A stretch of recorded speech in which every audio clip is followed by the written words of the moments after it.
1978 সালে আর্জেন্টিনার প্রথম বিশ্বকাপ জয় কি আসলেই পাতানো বা কলঙ্কিত ছিল?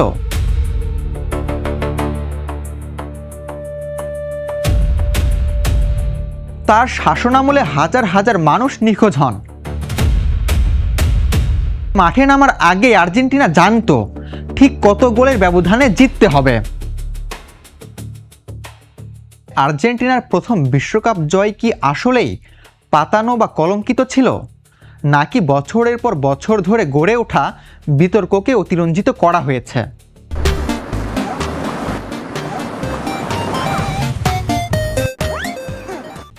আর যদি সত্যি অনিয়ম হয়ে থাকে, তাহলে ফিফা কেন আর্জেন্টিনাকে কোনো শাস্তি দেয়নি? আজ সেই প্রশ্নগুলোর উত্তর খোঁজার চেষ্টা করব।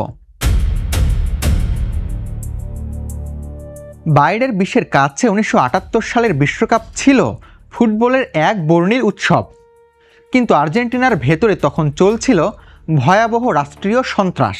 1966 সালে ফিফা যখন আর্জেন্টিনাকে বিশ্বকাপ আয়োজনের দায়িত্ব দেয়, তখন আর্জেন্টিনা ইতিমধ্যেই সামরিক শাসনের অধীনে, তবে সেটি স্বৈরা শাসন ছিল না। কিন্তু 1976 সালে সামরিক অভ্যুত্থানের মাধ্যমে ক্ষমতা দখল করেন জেনারেল হোর্হে রাফায়েল ভিদেলা। বিশ্বকাপ যখন শুরু হয়, তখন আর্জেন্টিনা ছিল তার কঠোর সামরিক একনায়কতন্ত্রের অধীনে। তার শাসনামলে হাজার হাজার মানুষ নিখোঁজ হন, বন্দিশালায় চলে নির্যাতন, এমনকি অভিযোগ রয়েছে অনেককেই অজ্ঞান করে বিমান থেকে আটলান্টিক মহাসাগরে ফেলে দেওয়া হতো। বিশ্বকাপ যখন শুরু হয়, তখন আন্তর্জাতিক অঙ্গনে এই মানবাধিকার লঙ্ঘনের খবর ছড়িয়ে পড়তে শুরু করে। ফলে সরকার বিশ্বকাপকে নিজেদের ভাবমূর্তি পাল্টানোর একটি বড় সুযোগ হিসেবে দেখেছিল। এবার মূল বিষয়ে আসা যাক। 1978 বিশ্বকাপের ফরম্যাট ভিন্ন ছিল। সেবার বিশ্বকাপে অংশগ্রহণ করে 16টি দল। প্রথম রাউন্ডে 4টি গ্রুপ থেকে সেরা 8 দল দ্বিতীয় রাউন্ডে ওঠে। এরপর সেই 8 দলকে আবার 2টি গ্রুপে ভাগ করা হয়। এই 2 গ্রুপের শীর্ষ 2 দল সরাসরি ফাইনালে ওঠে, অর্থাৎ তখন কোনো কোয়ার্টার ফাইনাল বা সেমিফাইনাল ছিল না। দ্বিতীয় রাউন্ডে একই গ্রুপে ছিল আর্জেন্টিনা ও ব্রাজিল। শেষ ম্যাচের আগে 2 দলের পয়েন্ট ছিল সমান। ব্রাজিল নিজেদের শেষ ম্যাচে পোল্যান্ডকে 3-1 গোলে হারায়। ফলে আর্জেন্টিনার সামনে সমীকরণ পরিষ্কার হয়ে যায়। ফাইনালে যেতে হলে পেরুকে অন্তত 4 গোলের ব্যবধানে হারাতেই হবে।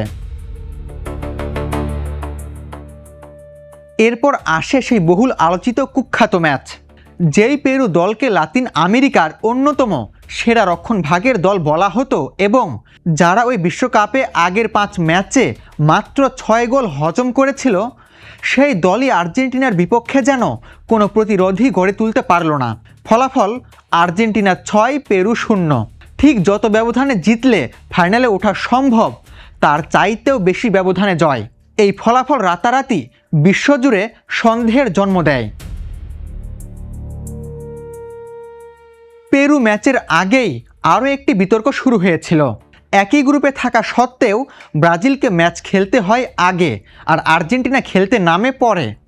ফলে মাঠে নামার আগে আর্জেন্টিনা জানতো ঠিক কত গোলের ব্যবধানে জিততে হবে। আপনি যদি এখনকার বিশ্বকাপগুলোর সূচি লক্ষ্য করেন, তাহলে দেখতে পাবেন সাধারণত গ্রুপের শেষ ম্যাচে সবগুলো দল একই দিনে একই সময়ে মাঠে নামে, যাতে কোনো দল অন্য ম্যাচের ফল জেনে সুবিধা নিতে না পারে। তবে 1978 সালে এই নিয়ম ছিল না। মূলত 1982 সালে ডিসগ্রেস অফ গিখনের পরেই ফিফা এই নিয়ম করে। তবে 1978 সালের বিশ্বকাপে আর্জেন্টিনা গুরুত্বপূর্ণ সব ম্যাচেই খেলেছে সবার পরে। ধারণা করা হয় যাতে অন্যান্য ম্যাচের ফলাফল জেনে মাঠে নামা যায়, এই কারণেই এমন সূচি করা হয়েছিল। আরও অভিযোগ রয়েছে, সম্প্রচার সত্ত্ব ও টিকিট বিক্রির অজুহাতে আর্জেন্টিনার ম্যাচ পরে আয়োজনের সিদ্ধান্ত নেওয়া হয়েছিল, যা স্বাগতিকদের কৌশলগত সুবিধা দেয়। ম্যাচ শুরুর কিছুক্ষণ আগে পেরু ড্রেসিং রুমে হাজির হন আর্জেন্টিনার স্বৈরা শাসক জেনারেল ভিদেলা এবং যুক্তরাষ্ট্রের সাবেক secretary of state Henry Kissinger. কেন তারা সেখানে গিয়েছিলেন, এই প্রশ্নের স্পষ্ট উত্তর আজও জানা নেই। পরবর্তীতে বিভিন্ন সাংবাদিক ও গবেষক দাবি করেন পেরুকে গম রপ্তানি, আর্থিক সহায়তা, বাণিজ্যিক সুবিধা এবং এমনকি ঘুষ দেওয়ার মতো গোপন সমঝোতা হয়েছিল। তবে এসব অভিযোগের পক্ষে কখনোই আদালত বা আনুষ্ঠানিক তদন্তে চূড়ান্ত প্রমাণ পাওয়া যায়নি। বহু বছর পর আর্জেন্টিনার কয়েকজন খেলোয়াড়ও বিতর্ক নিয়ে মুখ খুলেছিলেন। আর্জেন্টিনার কয়েকজন খেলোয়াড়ও স্বীকার করেন যে সামরিক সরকার বিশ্বকাপকে রাজনৈতিক উদ্দেশ্যে ব্যবহার করেছিল। তবে তারা একই সঙ্গে আরও দাবি করেন মাঠে নেমে তারা কোনো গোপন সমঝোতা বা ম্যাচ ফিক্সিং সম্পর্কে জানতেন না। সন্দেহ ছিল, অভিযোগ ছিল, রাজনৈতিক প্রেক্ষাপটও ছিল, কিন্তু ম্যাচ ফিক্সিং প্রমাণ করার মতো নির্ভুল প্রমাণ কখনোই পাওয়া যায়নি। ফিফা কখনো আনুষ্ঠানিকভাবে ঘোষণা করেনি আর্জেন্টিনা পেরু ম্যাচটি সাজানো ছিল। তবে অনেকেই মনে করেন ফিফা যদি এটি প্রমাণ করে তবে দায়টা নিজেদের উপরেও পড়বে, সেই সঙ্গে ফিফার সম্মান ক্ষুণ্ণ হবে এবং 1978 সালের বিশ্বকাপের গ্রহণযোগ্যতা নিয়ে প্রশ্ন উঠবে। বিশ্বকাপের আগ মুহূর্তে সরে দাঁড়ান সেই সময়ের ফুটবলের সবচেয়ে বড় তারকা নেদারল্যান্ডসের ইয়োহান ক্রুইফ। তখন বিভিন্ন প্রশ্ন আলোচনার জন্ম দেয়। ক্রুইফ যেহেতু প্রতিবাদী ছিলেন, তাই অনেকেই মনে করেছিলেন সামরিক শাসনের প্রতিবাদেই বিশ্বকাপ খেলেননি তিনি। আবার অনেকেই বলতেন আর্জেন্টিনার সরকার ভয়ভীতি দেখিয়েছিলেন। প্রায় 30 বছর পর আসল রহস্য সামনে আনেন ক্রুইফ নিজেই। 2008 সালে এক সাক্ষাৎকারে ক্রুইফ জানান আসল কারণ ছিল সম্পূর্ণ ব্যক্তিগত।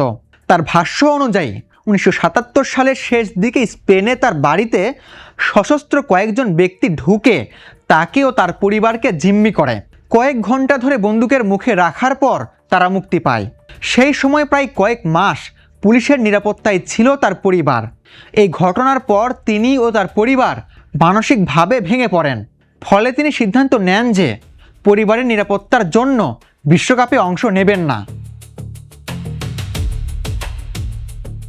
অভিযোগ ছিল, বিতর্ক ছিল, রাজনৈতিক প্রেক্ষাপটও ছিল। তবে আজও কোনো পক্ষই তাদের দাবির পক্ষে চূড়ান্ত প্রমাণ হাজির করতে পারেনি। কিন্তু একটি বিষয় নিশ্চিত, আর্জেন্টিনা বনাম পেরু সেই ম্যাচ এবং 1978 বিশ্বকাপ ফুটবল ইতিহাসের সবচেয়ে আলোচিত ও রহস্যময় অধ্যায়গুলোর একটি হয়ে থাকবে তা বলাই যায়।